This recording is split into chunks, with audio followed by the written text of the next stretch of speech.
It's Wednesday, June 25th. This is CTV at 6. Here's what's making news tonight. Nova Scotia Power reveals past customers had information stolen in the data breach. On her maritime tour, Maine Governor Janet Mills takes time out to join us in conversation. Cooler, more average type temperatures settle in with a little extra cloud coverage. Live from our Maritimes News Center, this is CTV News at 6. Here is Todd Battis. Good evening. Nova Scotia Power continues to struggle following that ransomware attack earlier in the spring. Today, the utility revealed even past customers had information stolen by bad actors in the data breach. CTV's Hafsa Arif joins us in the newsroom. Hafsa, what else did the utility have to say in its update today? Todd, we're learning the Nova Scotia Power cyber attack is more far-reaching than initially reported. Even those who may have long since closed their accounts, moved homes, or assumed their information was no longer on file may now be in the hands of cyber criminals. Nova Scotia Power confirmed last month hackers accessed the company's system in March, and it's not just names and addresses. The compromised information may include birth dates, phone numbers, energy usage, billing history, and in some cases, bank account numbers and social insurance numbers. The utility still has a third-party cybersecurity expert determining the full scope of what's been taken. And as that investigation continues, the company is upping its offer of free credit monitoring from 2 years to 5 years for all past and present customers, whether or not they've received a notification. Here's an expert we spoke with had to say about that. I am encouraged that they are extending the length of time for the credit monitoring. That's certainly going to help. But the reality is, for people that lost a ton of sensitive information that would allow people to potentially impersonate them or create new accounts, this is going to be a lifelong problem. Since the cyber attack, Nova Scotia Power has sent out 280,000 letters to people who were affected. But this new update shows even more customers may be impacted. For now, anyone in Nova Scotia can sign up for credit monitoring on the company's website. Todd? All right, Hafsa Arif in the newsroom with us tonight. We will be following this, of course. Thank you. An 18-year-old man is facing charges after a shooting last night in Dartmouth. Police say it happened around 10:30. There were multiple reports of gunfire in the area of Leahy Road and Clarence Street. No one was injured. Police say officers found a handgun believed to have been used during the shooting. A suspect was located shortly after. That man is facing 7 charges, including possession of a firearm without a license. He's scheduled to appear in court at a later date. The sudden death of a man in Dartmouth last year has now been ruled a homicide. Police initially responded to Gary Street on December 22nd, where a man had been assaulted by a female. Police say the man declined medical attention at the time. 4 days later, officers were called back to Gary Street, where the man was found dead in a tent. He was identified as 56-year-old Jeffrey Alexander Emerson. Police are now searching for a woman they describe as white, 20 to 25 years old, with a medium build. They say she's about 4'10" with shoulder-length dark hair. Anyone with information is asked to contact police. People in New Glasgow, Nova Scotia, were told to stay inside last night as police investigated a possible sighting of a man who may be armed. Police lifted the shelter-in-place order just before midnight as they continued to search for 47-year-old Andrew Scott Barker. Barker is wanted on a province-wide warrant for assault with a weapon, unlawful confinement, robbery, and several other charges. Police checked out a property on McDonald Street around 8:30. The RCMP emergency response team was called in. Officers later found Barker's car, similar to this Fiat. There was no sign of the suspect. The manhunt in that case is ongoing. 2 people have been arrested after allegedly shooting 2 other men in Cape Breton. This happened shortly before noon yesterday in Sydney Mines. Police say 2 men in a vehicle were struck by a bullet shot by someone in another vehicle. They were taken to hospital with non-life-threatening leg injuries. Police later located the suspect vehicle on Ocean Street and tracked 2 suspects to a trailer nearby where they were arrested. Police say all the men knew each other and charges are pending. And a reminder, for details on any of those stories, you can visit our website, ctvnewsatlantic.ca. It was 1 month ago that Ruth Carol Sutton was last seen in Grand Bay, Westfield. Police continue to investigate the 79-year-old's disappearance. Today, her son told CTV's Avery McRae the family feels no closer to finding her. Burgess Sutton says the family is doing as well as they can over the past month, given the circumstances. We're keeping Dad busy, and he's trying to continue on with the things that interest him, but life's different, and we've been trying to adapt to that change. It has been 1 month since 79-year-old Ruth Carol Sutton of Grand Bay, Westfield went missing. She was last seen the morning of May 25th on Mallard Drive wearing a blue coat and sporting white hair with blue eyes. She also suffered from early-stage Alzheimer's. No change in personality, no decline in her vocabulary or long-term memory. Never experienced disorientation that we were aware of or didn't know where she was, and had never wandered before. So this seems to have been the first and last. In the investigation's early days, a large ground search of the area was conducted by volunteers and professionals. It was called off after a few days. RCMP continued to search for Sutton's whereabouts. Last week, aerial drones and underwater recovery teams searched a large area of water near where she was last seen. It's important for the public to know that this is still very much an ongoing investigation. We continue to follow up on any information that we get from the public. Police advise residents to keep their eyes open for the elder's whereabouts. As boating season ramps up, Sutton wants residents to be extra wary on the water. Our best guess is that she found her way to the water, and you know, at this stage, a month in, the coat she was wearing, the hat we think she had, the short rubber boots she had, could have become dislodged by now and been in a location other than where her body is. He thanks the community for their continued ongoing efforts to bring his mother home. Anyone with information on Sutton's whereabouts is asked to contact police. Avery McRae, CTV News, Grand Bay, Westfield, New Brunswick. Nova Scotia is overhauling how it polices its communities. A major review into policing was released today, and 6 major changes are coming. As CTV's Jesse Thomas reports, the Justice Minister calls it a pivotal moment for policing. The province has released findings from its comprehensive policing review. While the report recommends Nova Scotia adopt a province-wide police service, the Justice Minister says for now they'll look to expand the RCMP's role and allow municipalities to decide whether they keep their own force or go with the RCMP. We have provided municipal choice in this, and so we look forward to working with municipalities and charting a path for each of them. 10 municipal police services operate across the province, and the RCMP polices the rest. Out of the report, 6 foundational changes are coming to improve policing and public safety, like moving to a single police record system, replacing the 3 in use now, while ensuring staffing levels are adequate, and adopting a layered policing model where police collaborate with other safety professionals like mental health workers, while standing up community safety boards across the province to ensure cohesive oversight. This could replace current police boards. And strengthening provincial policing standards and adding a new billing model. The province has already stood up a police auditing unit to ensure standards are met. All police agencies in Nova Scotia are required to meet or exceed the provincial policing standards, and that includes the RCMP. The review stems from a key recommendation from the Mass Casualty Commission report examining the April 2020 mass shooting. And policing is expensive. The province spent more than $190 million on RCMP contracts last year, and that number is expected to climb as provincial policing expands.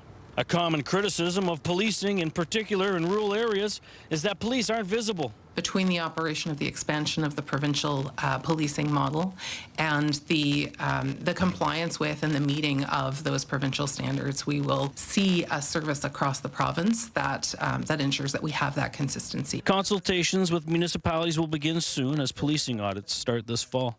Jesse Thomas, CTV News, Halifax. That may be the place to be right now. That is White Point Beach in Nova Scotia on the South Shore, where it is 22 degrees. It has been a brutally hot day in some spots. Let's go outside where we find Brianne Foley in the sunshine and the heat, I should add. There she is. Yeah, Todd, you were complaining about wearing a suit in this heat, and here we are outside in a suit jacket in this heat. Although there is a little bit of a breeze for that reprieve.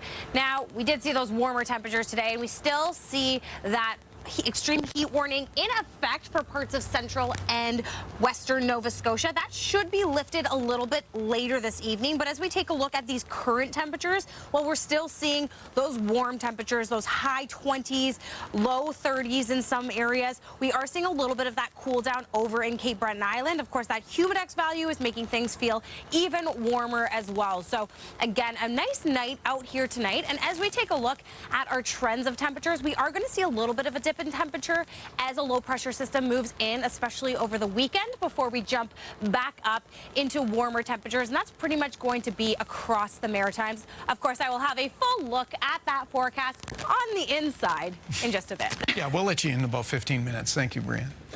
Now, that heat warning that we just talked about in effect for parts of Nova Scotia had the mercury well above 30 degrees, and it had people looking for places to keep cool, not just in Nova Scotia, of course, but all around the region. CTV's Derek Haggett weathered the heat for this report. It wasn't quite as hot in the Greater Moncton area today as it was the day before, but the heat did linger.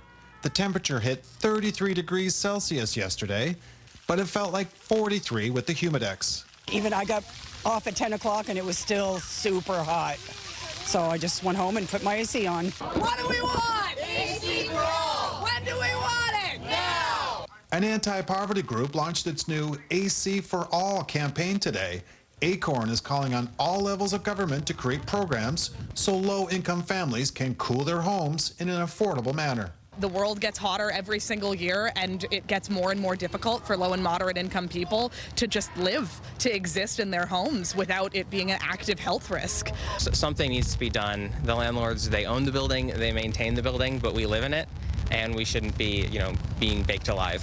This seniors advocate says there are a lot of seniors who live without air conditioning. To drink lots of water, stay away from the sugar products, alcohol, because you dehydrate much quicker because you're on various levels of medication. For the second day in a row, much of Nova Scotia was under a heat warning. In Halifax, the humidex made it feel like the mid-30s. Back in Moncton, many young families took a trip to a city pool or splash pad. Others had a unique way of beating the heat. I was at my boyfriend's house. His mom got a doggy pool, and we went in the doggy pool because the dog didn't want to go in it. There is some relief in sight from this mini heat wave. Temperatures for the Greater Moncton area tomorrow, Friday, and Saturday are expected to be in the low 20s. Derek Haggett, CTV News, Moncton.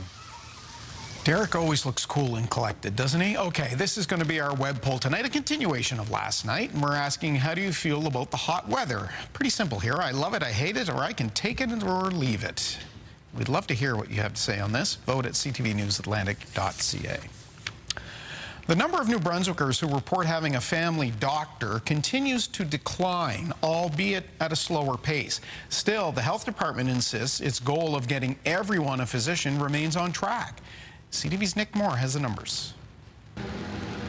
The New Brunswick Health Council survey reports that 77% of residents in the province had a permanent primary health care provider in 2024. That's compared to 79% in 2023. While the numbers are going in the wrong direction, the council does make note that this is the first survey since 2017 where a significant decline has not been recorded on the metric. The good news, I think, part here is that the efforts of the last few years have helped to control that erosion in attachment. In 2017, the survey found that 93% of New Brunswick residents had a primary care provider, with that percentage falling to 90% in 2020. Our four-year goal is 85%, and I think that's pessimistic. I would like to do much better than that over our first mandate. Health Minister Dr. John Dornan says the numbers are not a surprise, but will improve as more collaborative healthcare clinics open across the province. I am not going to overpromise and underdeliver. We'll settle at 85. I am optimistic that we can do better than that. The survey found there had been no improvement since 2022 in the amount of time New Brunswickers were waiting to access a primary care provider. Only 1 in 3 were getting an appointment within 5 days. We don't compare very well to the rest of the country, and there are ramifications from that. And if you find a given area that it's too long, much longer than our expectation, we can chat with those people to see what we could bring to the table to increase the accessibility. And sometimes that's a separate healthcare worker, like a social worker, a pharmacist, a nurse practitioner. The council says 2 of the biggest challenges in improving New Brunswick's primary health care model is a population that is growing and aging. Nick Moore, CTV News, Fredericton. In Nova Scotia, the health department has turned to an ally in the Middle East in its ongoing effort to recruit more doctors. The Premier announced the province has signed agreements with 2 universities in Lebanon to bring in family doctors.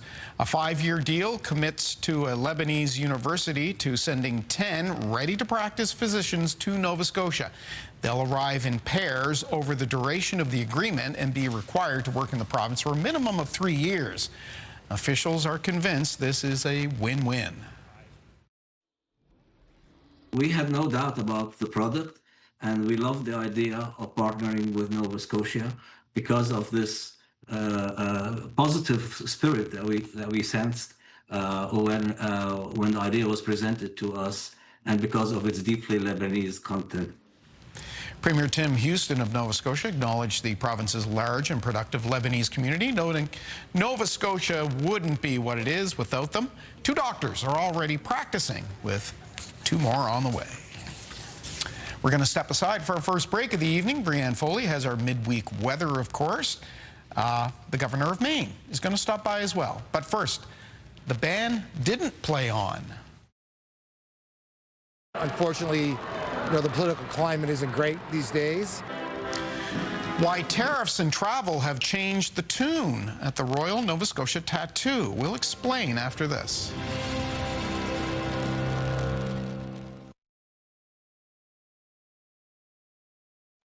Get the Maritimes top stories, breaking news alerts, and watch live. Download the CTV News app. We want to offer congratulations to a Maritimer who just received a special honor for the 2nd season of the PWHL, the Professional Women's Hockey League. New Glasgow's own Corey Cheverie won Coach of the Year for her time spent with the Montreal Victoire. Montreal placed first for the 2nd season of the league, and ceremony was held today in Ottawa. It's the 2nd year in a row a Nova Scotian has won Coach of the Year. Troy Ryan did it last year with Toronto. So congratulations to some maritime hockey talent. Well, we've heard a lot about Canadians choosing not to cross the border and travel to the U.S. this summer. Stats Canada numbers show visits by Americans to this country are down too. The political climate is also impacting a summer tradition and putting something of a sour note on an annual celebration. Jonathan McGinnis explains. The Nova Scotia International Tattoo is a global gathering of civilian and military performers. This year we have visiting cast from Germany, the Netherlands, the United Kingdom, and Norway. There is one notable absence from that list. No acts from the United States. Coincidence, says Executive Director Scott Long. There are some people from south of the border, however, who are staying away intentionally. Unfortunately, the political climate isn't great these days. We did get a lot of emails from Americans who wanted to come up to see the show but felt like they might not be welcome, and in fact were embarrassed by that. Long confirms some emails did come in from Canadians expressing frustrations over the potential inclusion of American performers. Tensions that Maine's governor is hoping to soothe. She is on a tour of the Maritimes, encouraging people on both sides of the border to continue to visit each other as they always have done. I'll tell them what a great place this is, and please come visit Halifax too. Come visit Nova Scotia and New Brunswick, and it's a two-way street, and buy things here, and we hope Canadians will come to Maine and buy things there. The invitation comes in the wake of a Stats Canada report showing an almost 9% year-over-year decline in U.S. visitors in April. The 3rd consecutive month numbers have dropped. Over the same time period, the number of Canadians returning from U.S. trips tumbled by almost 30%. We've always wanted to visit the Maritimes. Political tensions were enough for Jeff Houston and his wife to avoid the U.S. altogether. We've been to the States, a few times in past years, but we scratched it off our list for this year and decided to focus elsewhere. Scott Long says the foundation of the tattoo is built around the bonds of friendship of allied nations. That will continue regardless of where performers are from. And Todd, all the performers are not yet booked for next year. Scott Long says if American performers are on the program, he's sure they will be welcomed just like those from any other country. Todd. John McGinnis in Scotiabank Centre in Halifax. Thank you, John. And we're going to talk about just this sort of thing with Maine Governor Janet Mills just after 6:30. Will the worst of the muggy weather move out? Brianne Foley knows. She'll tell us in the full forecast, coming right up.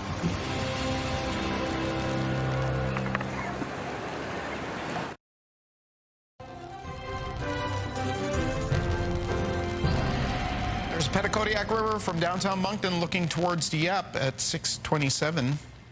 Beautiful night. Beautiful night. Still right? 24 degrees. 24 degrees, that's warm, but not stifling, as Derek was mentioning earlier. A bit of a hangover from yesterday still. Yeah, but we will see a little bit of a reprieve in that as we head into the weekend. The mugginess, right? Yeah, the mugginess, a little bit cooler temperatures, more average type temperatures as well. But we're not the only ones feeling the heat. No, it was only a couple days. I mean, we can handle that. Yeah, especially since we get winter so long. But as we take a look here at the cross-country weather, we are seeing some thunderstorm watches and warnings in effect for parts of the... just showed up there on you for parts of Alberta as well as Saskatchewan. So there is a system that's coming through. Of course, we will have some extra showers around the Great Lakes, and that's going to be pushing into our area as well. So as we continue to see this heat warning in effect, we will have that later this evening, but then temperatures will drop to about normal type temperatures as we head into the overnight and then into Thursday. So I'm looking at temperatures right now. It is a little bit warmer. Even though there's not an extreme heat warning for parts of New Brunswick, we are still feeling those warmer temperatures, especially along that western coast where that heat bubble has really come over from. And we are, of course, feeling Humidex values as well. So still feeling warm out there if you are heading out and about. Just make sure you are staying hydrated and find some shade. But we are going to continue to see that moisture, as Todd talked about, it's going to go down. So we're not feeling so much humidity as we head into the evening. So that is the good news as we head throughout the rest of the week. Now, as we take a look here at our overnight, that heat warning is ending, and we are going to see those average type temperatures really settling, and especially in southern parts of New Brunswick as well as over into Prince Edward Island. A little bit cooler up in northern parts of New Brunswick overnight. Now, tomorrow, those average highs are going to be coming back into effect. We will see a mix of sun and clouds, sunnier in the morning with increasing cloud coverage coming through later in the afternoon. Again, high UV indexes pretty much across the board. We're seeing very high UV indexes around the southern portion of New Brunswick, so that is something to take into consideration. Cooler temperatures on the island, but again, high UV index, and we should see sun throughout the morning before we see some clouds settle in. Pretty much the same over in Cape Breton Island and eastern parts of Nova Scotia. Then as we head into central and western parts of Nova Scotia, still a little bit warmer than that average. So a little bit of that heat still hanging on before we see it clear out. Now, as for our forecasted timeline, we could see some spotty showers along that Bay of Fundy coastline, but for the most part, we are just going to see that mix of sun and cloud, especially that increasing cloud coverage as we head later into the afternoon on Thursday. And then, of course, into Friday, we should see some clearer sunny skies.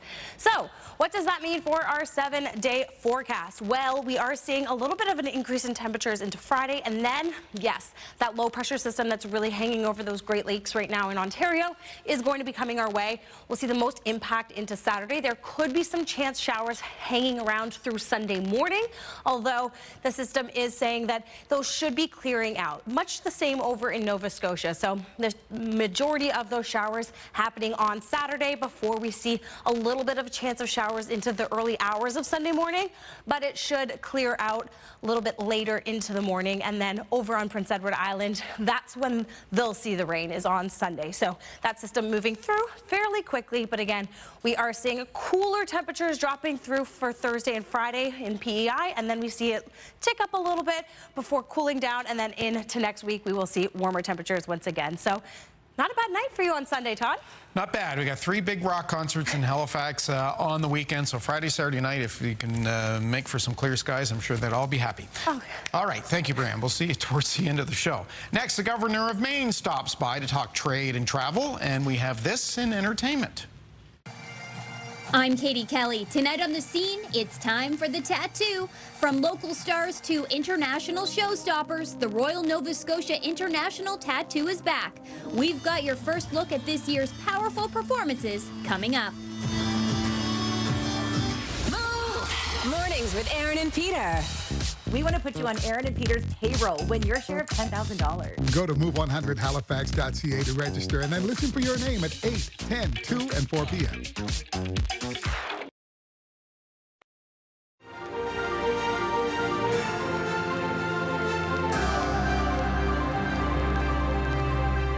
Maine Governor Janet Mills continues her tour of the Maritimes. She's been in New Brunswick, now in Nova Scotia, and we're very pleased that she took a few minutes to stop by to speak with us. Good to see you in person. Good morning. Good to see you, Todd.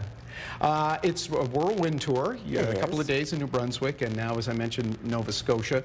How have you been received, and what are you hearing from Maritimers? Well, very well. I've been meeting with business people and local citizens, and of course the premiers of New Brunswick and Nova Scotia, and businesses that do, a lot of businesses who do cross-border business, and including, of course, Irving Oil, Irving Ltd, and Cook Salmon Company, Cook Aquaculture. We have such deep interrelationships, business-wise, economically, and then dealing with tourism issues and intellectual assets as well. I'm very interested in the research that's going on here, and particularly marine sciences that we're also doing in Maine. Look, we share this Atlantic Ocean, this coastline. We have the same assets and attributes and challenges of coastal communities anywhere, everywhere. And so we have similar research going on in Maine, and I want to make sure we connect those assets and those synergies. Let me ask you about the business. You spoke with members of the business community in Fredericton. Yes, about 70 of them, I think, yeah. What do you tell them about opportunities for trade? There's a lot of talk, obviously, about tariffs, but looking past that, is there an opportunity to even increase that connection between the two Absolutely, absolutely. I'm excited about some of the things that are being done here in Nova Scotia, some of the products being developed in the Atlantic provinces, and you know, we share an interest in what we can do with fish products, for instance, and forest products, diversifying our aquaculture assets, diversifying our forest assets, and farming as well. But we have the same kinds of issues in Maine as you do in the Atlantic provinces. How to make the most out of a tree, how to make the most out of a fish, whether it's halibut, haddock, or lobster, how to make the most of our land resources. We share an interest in what's going on with the Atlantic Ocean and the warming of the Gulf of Maine, and how that's affecting the lobster fisheries, how that's affecting the right whales, and all those things. So there's a lot of interesting synergies here that certainly could be pursued, and that is not simply intellectual, it's economic. It's business interests back and forth between your provinces and our state. An interesting point was made. You made an interesting point when you were visiting in Fredericton, and you were talking about the current climate right now, and you said that yourself and your fellow governors of states of New England won't let a relationship with Eastern Canada be sullied or undone by a current administration in the White House. Right. You can expand on that. Well, look, yeah, I mean, for instance, Maine. not speaking only for New England totally, but Maine we're in the lap of Canada. We share a 611-mile border with Quebec and New Brunswick. We share the synergies with Nova Scotia through the CAT and previous ferry services that keep us connected, keep us going back and forth. As you know, my ancestors came from Pugwash.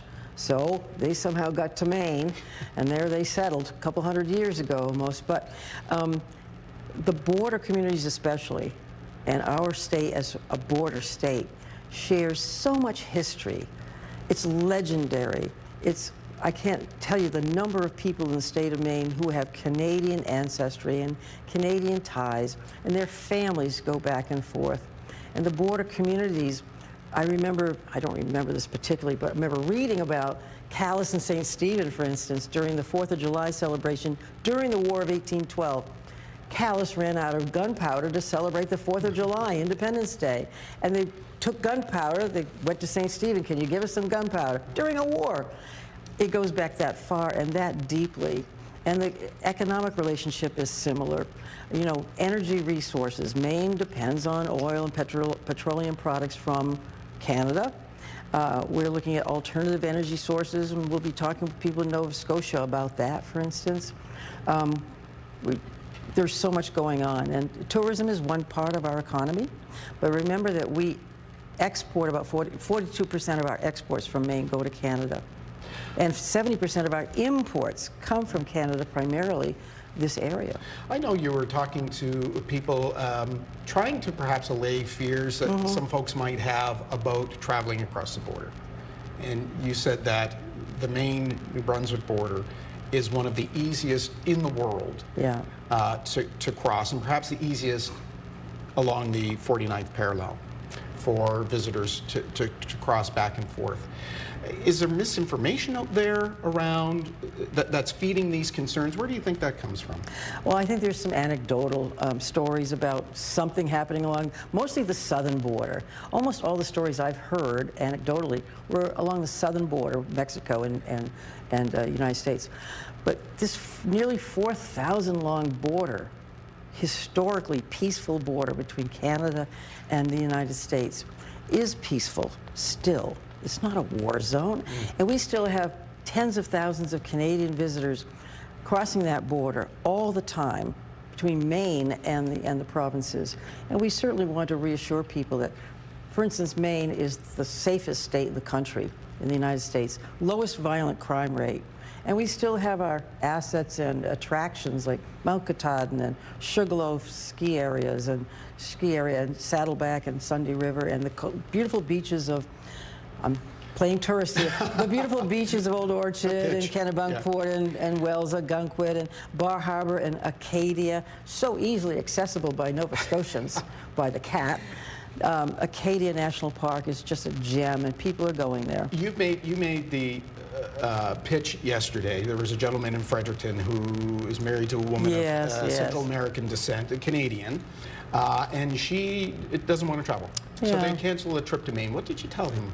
Well, I said that's really sad. I hope I could reassure her because she shouldn't fear. She's a legal Canadian citizen, as I understand it, and has the proper paperwork. She shouldn't have any problem at the border. You know, I need to reassure everybody because those fears, I understand where they're coming from. And I feel disheartened about that too, about those fears themselves. But still, we are a safe state. It's a safe border. And you shouldn't feel intimidated. I think that we're a great place. We've had this historic relationship, people going back and forth for centuries. And that should continue and endure for the long-term future. Finally, when you go back to Maine, what will you tell your legislators? What will you tell your family and friends? I'll tell them what a great place this is, and please come visit Halifax too. Come visit Nova Scotia and New Brunswick, and it's a two-way street, you know, and buy things here, and we hope Canadians will come to Maine and buy things there. Well, look, I know it's a quick trip. Is there a little time to carve out to go to Pugwash? Oh, I'd love to. I'd love to. I'm not sure I can fit it in this time. But I want to say, too, that when people say they're concerned about coming to Maine, you're not hurting people who are responsible for the dangerous rhetoric, with which I completely disagree. I can't control that rhetoric. What you're hurting is the small mom and pops the motel owners, the B&Bs, the restaurants, the corner stores who've depended in part on Canadian tourism for a long, long time. And those people, often of whom have Canadian ancestry and families. That's who you're hurting by not coming to Maine. Governor, we certainly appreciate you coming in. Thank you for taking some time. Thank you, Todd. And we are very pleased that you chose to come to the Maritimes. I'll come again. Good. We'll hold you to that. Thank you. The Governor of Maine, Janet Mills. We will take a break. We'll be right back after this.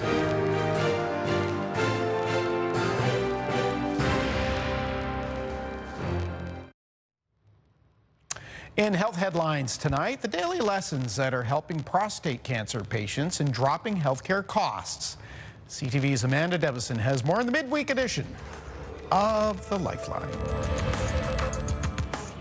A new study that found a daily dose of information which helps men cope with the physical and mental distress of prostate cancer is also saving Nova Scotia's health system money. The Patient Empowerment Program, or PEP, was created by husband and wife team oncologist Dr. Rob Rutledge and research psychologist Dr. Gabriella Ilie. The 6 months of videos teaches exercise routines, meditation methods, and provides cooking lessons. Participants may also sign up for a buddy system to offer mutual support as men recover from radiation, surgeries, and hormone therapies. The cost-effectiveness study, released in the Canadian Urological Association Journal, concluded that 66 men participating made an average of about 11 visits to seek medical help, versus 16 for the 62 men receiving standard care over a one-year period. The researchers said that created a direct savings of about $661 per patient over a year. They're seeking support from Nova Scotia Health's Cancer Care Division to help fund a larger pilot project. Routine vaccines have prevented the deaths of about 154 million children worldwide over the past 50 years. But a new study shows misinformation is causing a backslide, allowing for the growth of some diseases. The report, published in The Lancet, says that over the past 5 decades, the WHO's expanded program on immunization has vaccinated more than 4 billion children, preventing countless cases of tuberculosis, measles, polio, diphtheria, tetanus, and pertussis. But despite this success, the study says vaccination efforts have been slowing, and in some cases, progress has even been reversed. Experts say the COVID-19 pandemic slowed vaccination efforts significantly as more people stayed home and avoided medical visits. Other vaccination obstacles include violent conflicts, political volatility, migration, and vaccine misinformation. With Health and Medical News, I'm Amanda Devison for The Lifeline.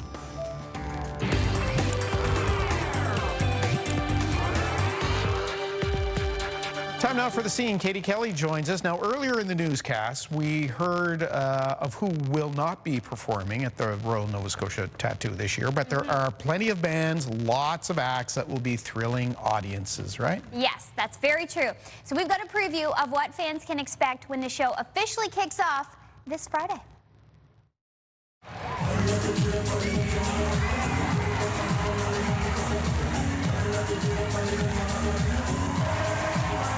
Family show. People were brought up around this show, whether an audience member, their parents took them or their grandparents took them.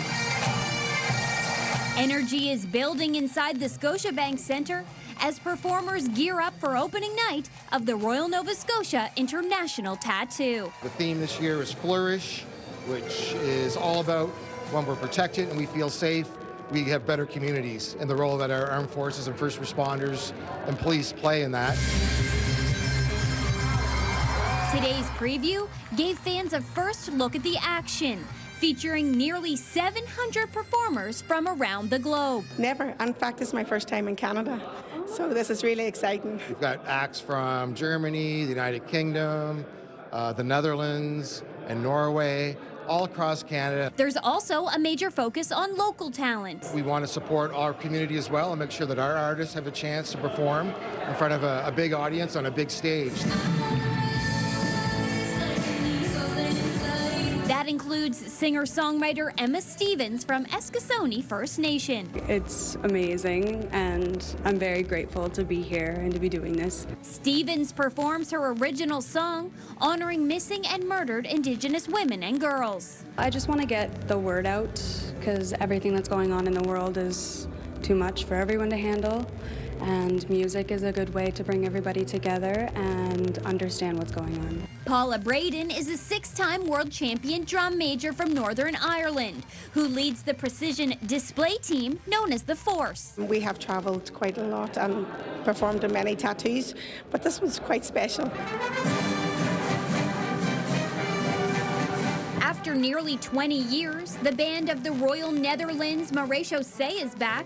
This year's tattoo marks 80 years since the Canadian Forces helped liberate the Netherlands, a bond still honored today. It's very beautiful. It's a nice tattoo. We have nice music. It's a nice entourage, and we are very, very pleased to come here at this tattoo. The tattoo officially kicks off Friday night and runs until Canada Day. It's a family tradition. It's a Nova Scotian tradition.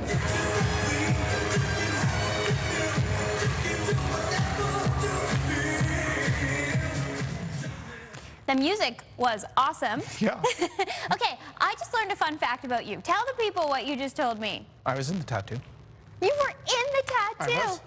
When I used to do your segment, 1 year, I got invited to play a soldier and march in. And was that so fun? it was great. It's really cool. It's great. The place is filled. Yeah. The Scotiabank Center, and people love it. People have a great time. It's definitely going to be another great year. Like I said, I got a sneak peek. I was there for about 3 hours today and saw a lot of the acts, and they're fantastic. And it's mayhem backstage. Yes, it always Right? is, but in a good way, because they're very organized. Very organized. Yeah. And you see it come out on the on the floor there. It's fantastic. Yeah, it's really cool. So yeah, all starts Friday and runs until Canada Day. Very good. We'll see you tomorrow. See you tomorrow. Here's what's on CTV tonight.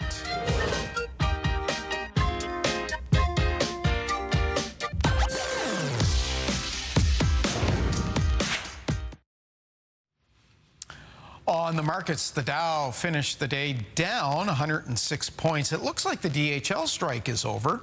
B&M Bloomberg's Marilla Fernandez has the details. Unifor says it's reached a tentative agreement with DHL, the parcel delivery company. More than 2,000 workers have been off the job since last Friday, paralyzing the company's ability to deliver across Canada. The union won't reveal details about the deal until workers have a chance to vote on it. That's expected to happen over the next few days. The company and the union had been at odds over replacement workers and other issues. Here's how the trading day ended. The Canadian dollar is up slightly to 72.88. West Texas Intermediate is up to 64.92. Our fix on Western Canadian Select has it down more than $4 to 52.84. And the TSX dropped 152 points today, closing at 26,566. Those are your business headlines. I'm Marilla Fernandez. We sent Brianne back outside. What's it like now? Still the same, Todd. Funny that. We are still under that heat warning here in central Nova Scotia as well as in western parts of Nova Scotia. But at least there is a breeze and we can expect those temperatures to cool down as well. So we will see a reprieve overnight. And then as we look at temperatures for the morning, we are seeing a little bit of fog coming through. And then we will continue to see a warm up of temperatures. Of course, we will have a little extra cloud coverage coming through in the afternoon. Those more average type temperatures as well hanging around for tomorrow. So a lot cooler than what we felt today, but again, still pretty decent temperature wise as we head throughout the rest of the week. Of course, if you are an early riser, you'll definitely want to get up and see what we have on the morning show tomorrow. Thursday on CTV Morning Live, hours of entertainment. Lifestyle contributor Denise Wild is ready for some fun in the sun this summer with some activities that'll keep your kids entertained for a long time. News, weather, and more. It's everything you need. CTV Morning Live, Thursday. Finally tonight, summer means more time outside, and not just for weather folks, but for furry friends too. Take a look. It's why the town of Stockton Springs in Maine has created a new addition to its beach. Yes, the dog library at Sandy Point Beach in Stockton Springs has sticks and tennis balls ready for dogs who visit. And the best part about it, the dogs can take them home because unlike other libraries, they don't need to be returned. Since the dog library was launched last week, it's become wildly popular. coming soon to a beach near you. That is our look at the day here at home. We'll run it again in a moment. Down the dial on CTV2, Bruce Frisco will be here with your late news update at 11:30 after CTV National. And CTV newsatlantic.ca is where you'll find the poll and our stories. Download the CTV News app as well.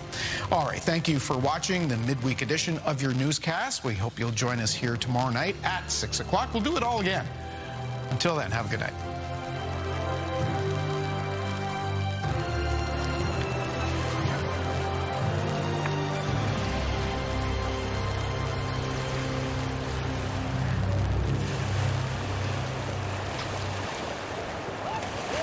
CTV News, the Maritimes' #1 newscast.